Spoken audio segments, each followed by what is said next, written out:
ആഭ്യന്തര വകുപ്പുമായി ബന്ധപ്പെട്ടത് നിങ്ങളുടെ നയം എന്തായിരുന്നു?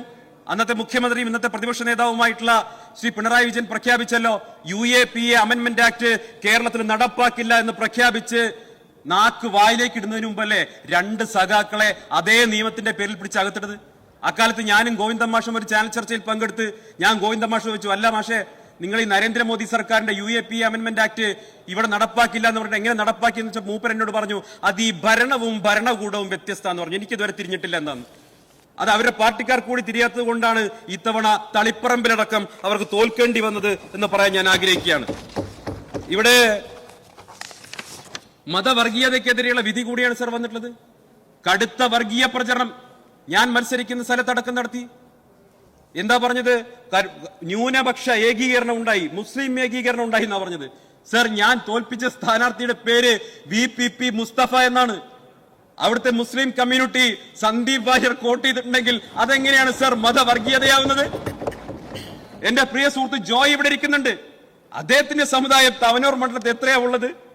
മലപ്പുറം ജില്ലയെ വർഗീയവാദികളുടെ ജില്ല എന്ന് വിളിച്ചതാരാണ്? നിങ്ങളല്ലേ മലപ്പുറം ജില്ലയെ ഇതുപോലെ ആക്ഷേപിച്ചത്? അവിടെ ജോയ് എങ്ങനെ ജയിച്ചു?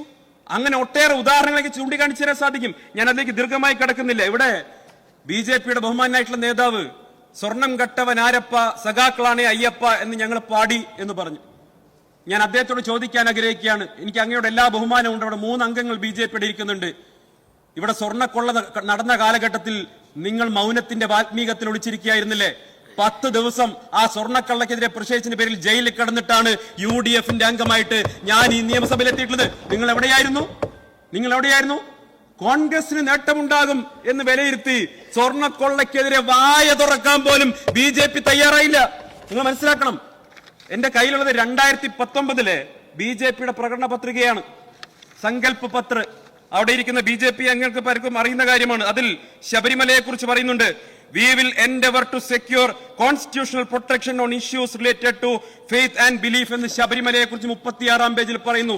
2019 പത്തനംതിട്ടയിൽ വന്ന് ബഹുമാനപ്പെട്ട പ്രധാനമന്ത്രി ഗുജറാത്തിയിൽ സ്വാമിയെ ശരണമയ്യപ്പ എന്ന് വിളിച്ചു പോയതല്ലാതെ ഞാൻ ചോദിക്കട്ടെ, എന്തേ നിങ്ങൾ ഭരണഘടനയിൽ പരിഷ്കാരം കൊണ്ടുവന്ന് ശബരിമലയെ സംരക്ഷിക്കാൻ ശ്രമിച്ചില്ല? എന്നോട് അതിന്റെ ന്യായീകരണം പറയണ്ട. നിങ്ങൾ ബഹുമാനായിട്ടുള്ള NSS ജനറൽ സെക്രട്ടറി ഒന്ന് ബോധ്യപ്പെടുത്താൻ മതി. അദ്ദേഹം പറയുന്നുണ്ടോ, NSS പറയുന്നുണ്ടല്ലോ, നിങ്ങൾ കൊടുത്ത വാഗ്ദാനം പാലിച്ചില്ല. ശബരിമല എന്നുള്ളത് BJPയുടെ പൊളിറ്റിക്കൽ ടൂൾ മാത്രമാണ്. ശബരിമല എന്നത് BJPയുടെ എക്കാലത്തെയും വലിയ പൊളിറ്റിക്കൽ ടൂൾ മാത്രമാണ്. നിങ്ങൾക്ക് അയ്യപ്പനിലോ ശബരിമലയിലോ ഒരു വിശ്വാസമില്ല. സർ, ഒരു കാര്യം കൂടി പറയാൻ ആഗ്രഹിക്കുകയാണ്. ഇവിടെ ബഹുമാനപ്പെട്ട CPMന്റെ അംഗങ്ങള് ഇന്നെന്തോ ഡീലാണെന്ന് പറഞ്ഞു. ഞങ്ങൾ തമ്മിൽ എന്തോ ഡീൽ, BJPയും UDFും ഡീലാന്നാ പറയുന്നത്. എന്ത് ഡീല്? ഞാൻ ഒരു കാര്യം പറയാം.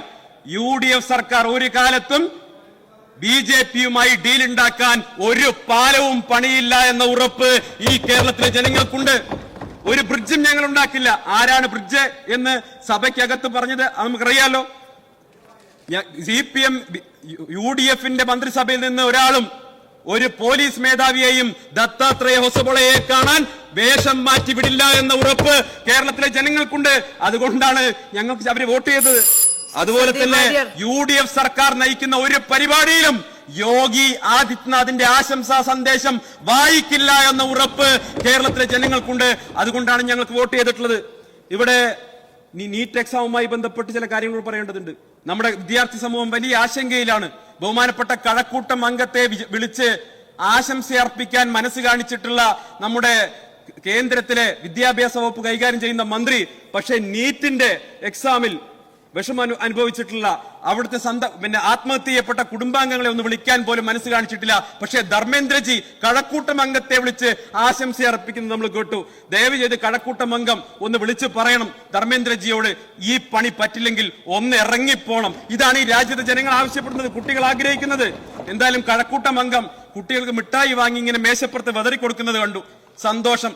കഴിഞ്ഞ 10 വർഷക്കാലം അല്ല കുറെ വർഷങ്ങളായിട്ട് സ്വന്തം പാർട്ടി പ്രവർത്തകർക്ക് ഒരു കോലുമിഠായി പോലും വാങ്ങിക്കൊടുക്കാത്ത അംഗം നിയമസഭാംഗമായതിനു ശേഷം കുറച്ചൊക്കെ മനസ്സ് നൈർമല്യം വന്ന് മിഠായികൾ ഇങ്ങനെ മേശപ്പുറത്തെങ്കിലും ഇടാൻ തുടങ്ങിയല്ലോ. അത് തന്നെ നല്ല മാറ്റമായി ഞാൻ കരുതിയാണ്, ജനാധിപത്യത്തിന്റെ സൗന്ദര്യമായി കരുതുകയാണ് എന്ന് മാത്രം പറഞ്ഞുകൊണ്ട് ഈ സർക്കാരിന്റെ നയ